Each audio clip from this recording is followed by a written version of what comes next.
day 4 of the Romford Horror Film Festival, the Horrific Film Festival 2024, and we have just had a bunch of shorts here, and we are now with some of the filmmakers and creators of those shorts. So can we go down the line and introduce ourselves and what we did, starting with yourself? Shall we use the... Yeah, please. Oh, great. Hi, my name's Hugo Nicholson. I was the producer of Free Spirits. Hello, I'm Victor Hampson, and I was the writer-director on It Was John. Hello, my name is Kumyl Seid, and I was the writer on The Vice. I'm Bethany, and I was the director of the Auteur. Excuse me. Now, I need this done in the voice. So, I'm James Button. I was the writer-director and RoButler for RoButler.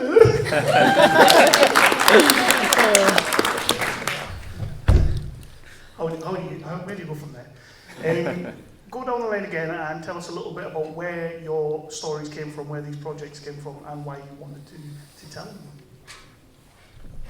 I was sent the script for Free Spirits by a group of people who made a short film called Paul is Dead. It's about the Beatles accidentally killing Paul McCartney and replacing him with a shepherd. And it's very, very good. So I wanted to work with them again. I love ghosts, I love nudists, so it was really a dream come true for me. And we shot it a long time ago, but as these things always do, they took ages to finish in the edit and things, and it's still longer than... it's a little bit on the long side, but it is what it is, and we're very happy with it. So It Was John was sort of based on an actual children's book that I found, which was like, I don't know if you know the Ladybird books, but they're sort of the same sort of layout, where you've got like pretty basic text on one side and then some sort of creepy illustrations on the other. But yeah, I found one about a kid's party, and on sort of every page, one kid, John, seemed to be looking like right out of the pages at the reader. So I thought that'd be quite a cool concept for a horror film, if he could actually come out. So that's where it came from for me. So I met John Kent, the director of The Vice, through the power of the internet. I watched his first film and he was looking for collaborators, and we just started talking, and he'd been very into film noir, and he had this idea around like this break-in or something around redemption, and I'm very interested in people who are stuck in a cycle and unable to break the chain, so to speak. So I thought it would be interesting to do something about alcohol addiction and what that could mean, and themes around like neglect and that kind of thing. So yeah.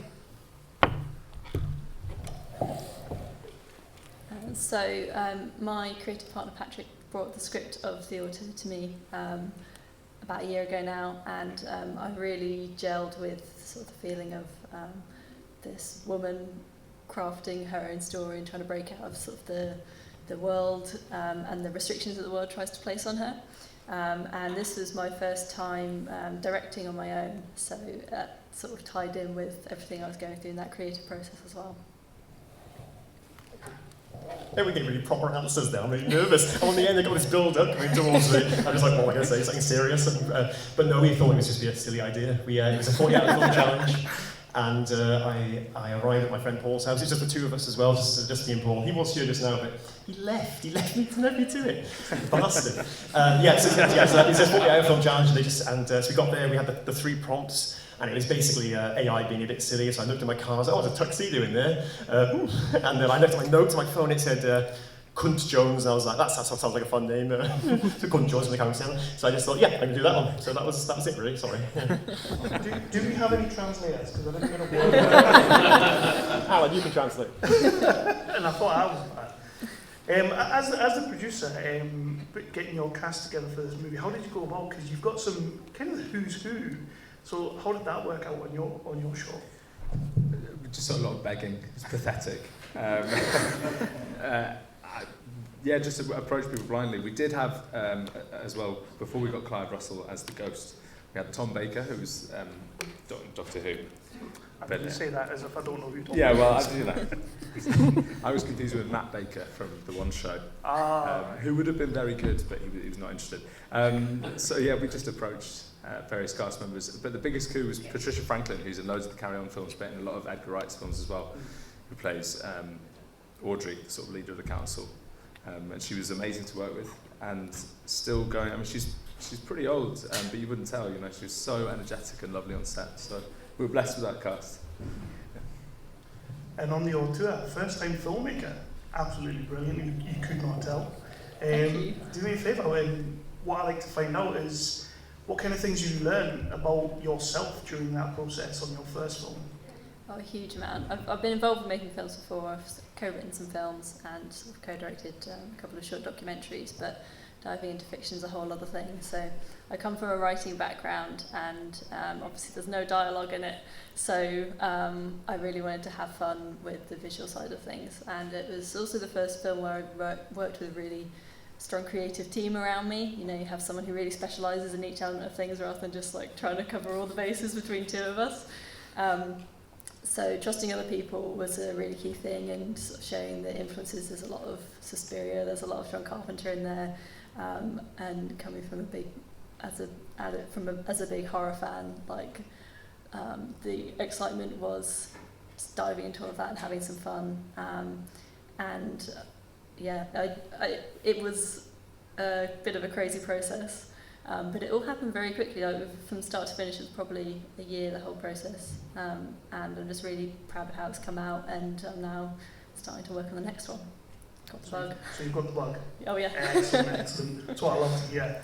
And from one challenge to another, first-time filmmaking, you're running and gunning in the woods. Your kind of found footage. What kind of challenges did you face while making It Was John? Turned off, sorry. Yeah, I'm not. Not deliberately. So, I think it's still not working. Hello? No? Take that one. Oh, wait. Oh, Oh, there we go. Alright, there's 2 levels to this mic. Challenges. Yeah. Yeah, so I suppose actually the biggest challenge we had was with the costume. So obviously John's quite sort of weird looking. We spent quite a long time developing what he would look like. And we did that based on someone with a quite small head. And it turns out most people and the person who played John don't have such small heads. But we didn't have time to sort of try on the costume or anything beforehand. So on the day of the shoot, we got him in the costume, and yeah, he had quite a big beard at the time, and so yeah, John basically just had a massive beard, and we had to go out and buy an electric razor really quickly, and get him tidied up for scaring people. And also there are quite a few variations on the mask, so each expression that John has, we changed the head for that. And one of them didn't fit very well at all, so you couldn't see anything out of it. So that bit when he appears at the window, pretty much every take, there's no depth perception, so he would just face plant the window. And that was quite a challenge for any of the actors and crew to sort of keep a straight face throughout that. But other than the costume, I'd say the shoot went pretty well. Yeah. Excellent. And over on the end down there, what kind of challenges did you have coming? I mean, I guess this character is just you, really, but what kind of challenges did you have with that character? Well, I guess for the voice, for example, that was very much a last-minute thing, because I knew that, couldn't join some accounts and he'd be very stressed and he'd be emails. I knew that, that was just channeling my inner replying to clients kind of thing. But then for RoButler, we had to obviously shoot the same scene twice, because I was in both places at once. So we shot all the Cunt Jones bits. And then it came to the first scene as RoButler, and I think it was at night when my eyes are glowing red, and I was just like, oh yeah, the voice, gotta dance. So I think I just ran through about 3 different voices, and I ended up going, what's that? What was it? Forgot the fucking voice. My name's RoButler. And everyone just looked at me like, what? And I was like, that'll do. So now I just get asked to do that voice now, so I've got to remember it, because that's my new voice. With your show, you're dealing with quite a few different kind of issues. I don't want to take the tone down after being so high there, but how important was it for you guys to kind of tread that line with that show? Yeah, I always like horror films that tread the line dangerously. I think it's a really great medium for exploring difficult themes that might be rejected in like more sort of realistic films, for example. But really, I guess like John had a very clear like visual idea, and he was very, very open as to like what story fills out that idea. And I generally like to do sort of very kind of, what's the word? Kind of like intense character-driven stories generally. And I think that came through a little bit through there. And I guess maybe a challenge was that I do quite like dialogue-driven stories, and John does very like visual stuff. So it was really interesting how that maybe like came together. And yeah, the collaboration was fantastic. Like John was just very warm and open and stuff, and I really loved working with him. So yeah, I hope that answers the question. It was good to see this one come through because John gave us Ogress as well. So yes, we all loved that as well. So seeing him come back again, absolutely yeah, brilliant. and that was the film that I watched, and that off the back of that I got into contact with him. So because I thought that was great as well. So yeah. So any filmmaker, any producer, any actor can tell me everything that's wrong with their movie. But today, up on the screen, and this was for for everybody, what did you see up there today that you thought that looks amazing? Like just a real positive from this show. Just from the programme? From the show, or, well, from your film, obviously. Oh, right. Well, I was just, they're all very, very good. No, it's always nice seeing it in like a well-attended, great cinema, and it's always really flattering to be alongside a lot of other really, really good films. It's always reassuring, actually. But yeah, and also I always think the sound design, I think probably for all of the films, when you see it in the cinema, the sound element is so important and so much attention goes in there. And quite often these are films that are watched on laptop screens online, which is, I don't mind. As long as someone's watching it, I don't mind. But seeing it in the cinema, the attention to detail really comes through, so it's always a pleasure. Not just, in fact, not even really related to mine, related to all the others. Yeah, it's just nice to sort of see it with an audience. I think it's really good to get a proper response to it, because obviously, yeah, you don't get that initially. You just put it out online and you're like, yeah, do people actually like this? So it's good to get some laughs and things like that. Yeah. And just, yeah, nice to see it on the big screen, because like we shot it over like just one weekend, like within 24 hours, so it's good to sort of, see it has turned out as quite a good film. I think it looks quite good in a cinema environment, so it's, yeah, pretty cool to see it in this setup.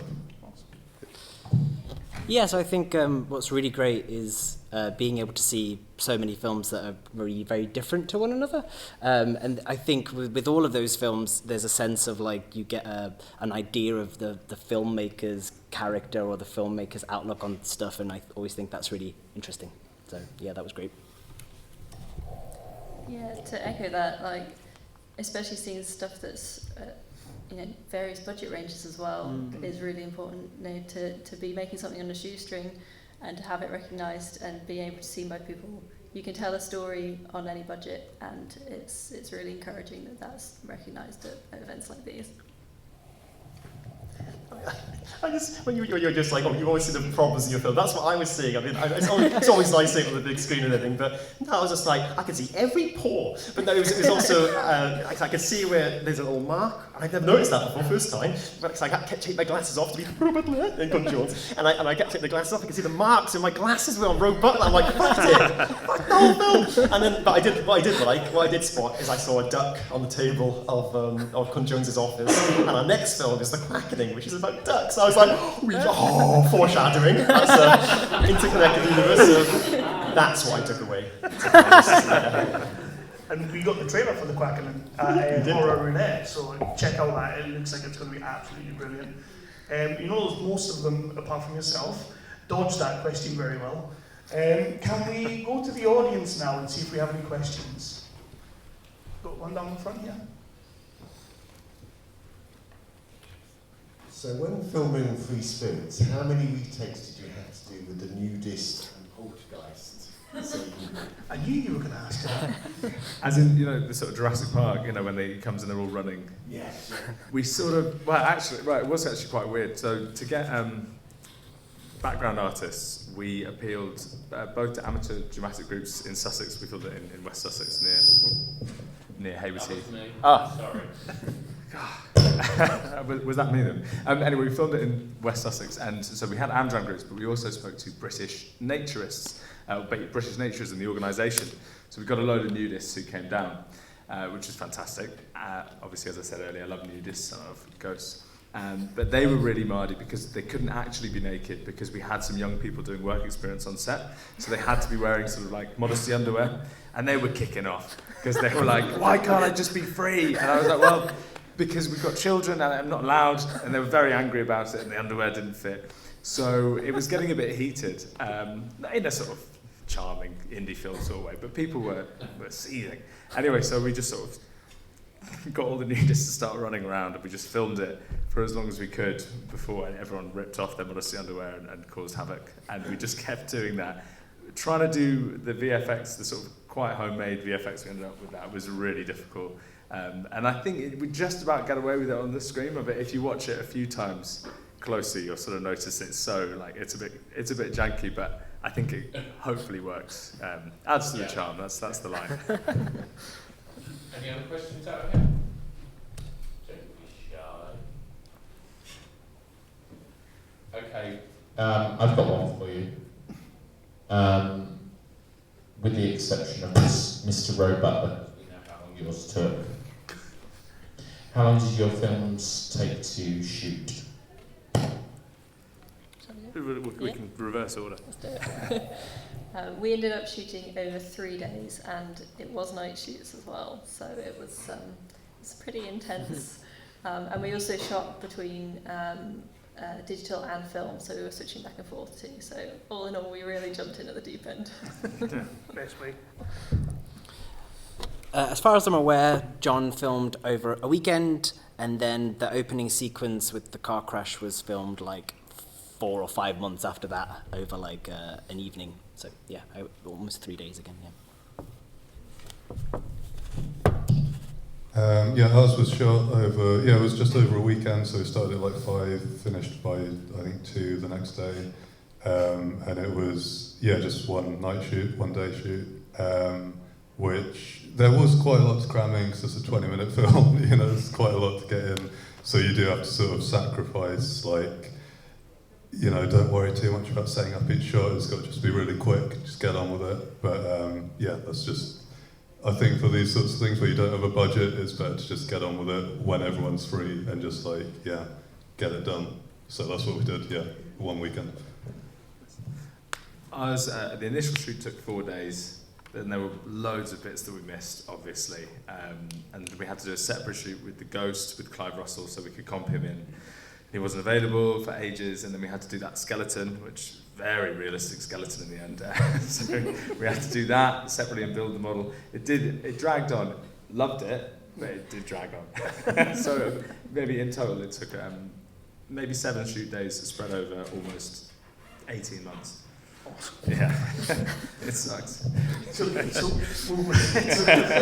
we'll wrap up the quick segment. First of all, again, let everybody know what you have coming up, if you've got anything that you are going to be able to share with us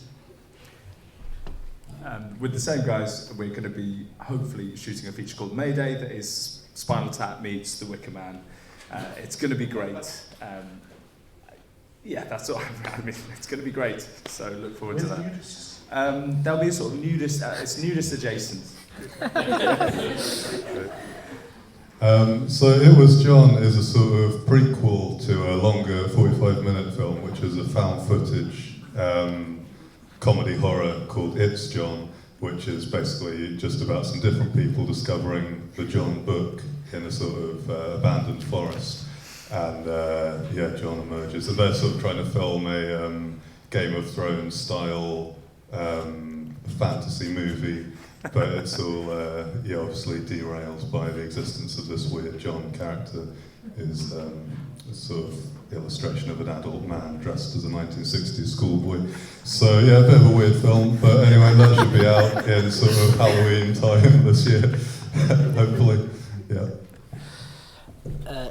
So I've just embarked on a new filmmaking venture, and I've just finished my first film as a writer-director. That's currently being mixed, so that will be hitting festivals over the course of the next year. So and I'm really excited about it. So yeah. Cool.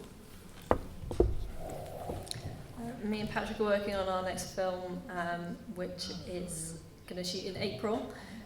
We're heavily in pre-production at the moment, and that is in the world of women's darts. Shake things up a bit. And I'm working on the script for my next one, which is set in a massage parlour. So I'll leave you to imagine what could happen there. You just, Jason. Well, I kind of said already, didn't I? But mine's about ducks. It's a horror film about ducks, but there's more voices because it was too fun not to be in it. So this time we got angry Welshman Deru Deru.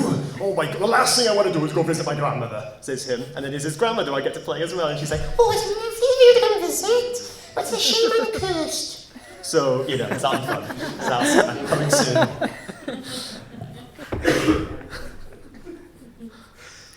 Thank you. Thank you for submitting your movies to the festival. Thank you so much for letting us show them today. And most of all, thank you for being here today and answering these wonderful questions. Thank you. Wonderful questions. Thank you. Thank you.